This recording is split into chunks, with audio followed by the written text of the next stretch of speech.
अब मैं jubilee hills की आवाम को ये बताना चाह रहा हूँ, ये बीजेपी और जो है ये कांग्रेस पार्टी दोनों मिले हुए ये।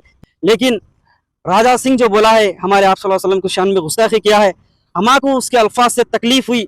आप कई को अरेस्ट नहीं करा रहे हैं, इसको कई को पीडीआर लगा के जेल को नहीं भिजा रहे हैं। जब केसीआर साहब की हुकूमत थी, बोलने की जरूरत नहीं पड़ी उनको, बगैर बोले पीडीआर लगा दिए थे उन्होंने। अस्सलाम वालेकुम रहमतुल्लाहि व बरकातहू।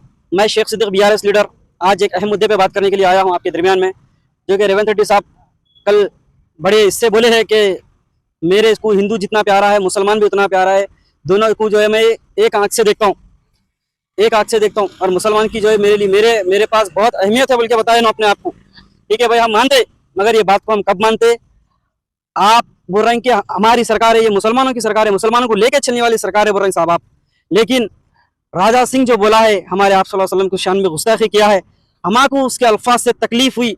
ये जब मुसलमानों की सरकार को लेकर चलने की जो बात कर रहे हैं आप, तो इसके अल्फाज से हमारे जब तकलीफ हुई थी तो आप कहाँ थे रेवंत रेड्डी साहब? आप कई को अरेस्ट नहीं करा रहे हैं, इसको कई को पीडीआर लगा के जेल को नहीं भिजा रहे हैं। जब केसीआर साहब की हुकूमत थी, बोलने की जरूरत नहीं पड़ी उनको, बगैर बोले पीडीआर लगा दिए थे उन्होंने, बगैर बोले पीडीआर लगा के उसको जेल में डाल दिए थे। आज आप नहीं कर रहे हैं। अब मैं जुबली हिल्स की आवाम को ये बताना चाह रहा हूँ, ये बीजेपी और जो है ये कांग्रेस पार्टी दोनों मिले हुए ये जिस टाइम पे कैमरे ऑन हो रहे हैं, इन्हों किशन रेड्डी पे तनखीद कर रहे हैं, किशन रेड्डी रेवंत रेड्डी पे तनखीद कर रहा। समझ गए आप? ये समझने की जरूरत है। अगर इन जो है बीजेपी से अगर मिले हुए नहीं है, अगर रेवंत रेड्डी साहब अगर अलायंस में अगर बीजेपी से नहीं है, तो बीजेपी के एमएलए को राजा सिंह को अरेस्ट क्यों नहीं करा रहे हैं भाई?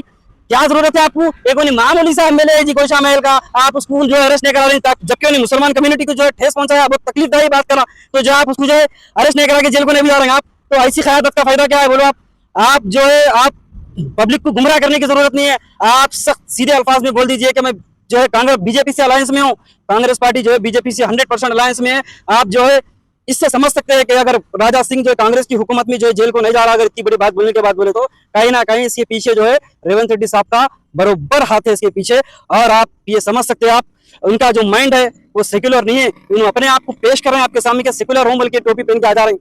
कल खाली आए थे, वो मुसलमान की जो वीडियो बोले, 2-3 जने जो कमेंट करे, जैसा कि मैं आवाज उठाया था उस पर, तो जो इन्होंने दूसरे दिन टोपी पहन के आ गए। अब कल के दिन उन्होंने शेरवानी पहन के जो है गले में अम्मा और डालो बोलने के लिए भी कम नहीं है। तो जो है आप इसको समझिए, और जिस दिन इलेक्शन खत्म हो जाएगा दोबारा पलट के आपकी कॉन्स्टिट्यूंसी में दिखेंगे भी नहीं, आपको अवाम के दरमियान में नहीं दिखेंगे, ना रेवंत रेड्डी साहब दिखेंगे, ना ही आपका अजहरुद्दीन दिखेगा, ना ही आपका नवीन यादव दिखेगा। आप ये बात याद रख लो मेरी, आपका कोई मसला हल करने वाला नहीं है वहाँ पे। सुने, वहाँ पे जो है बहुत सारे लोग अच्छे हैं, जैसा हिंदू है, मुसलमान है, क्रिश्चियन से, जैन से, एससी है, एसटी से, पूरे भाई मिलजुल के रहते हैं। और सबको ये मालूम है कि सबके दिलों की आवाज सिर्फ एक ही है, वो है केसीआर। केसीआर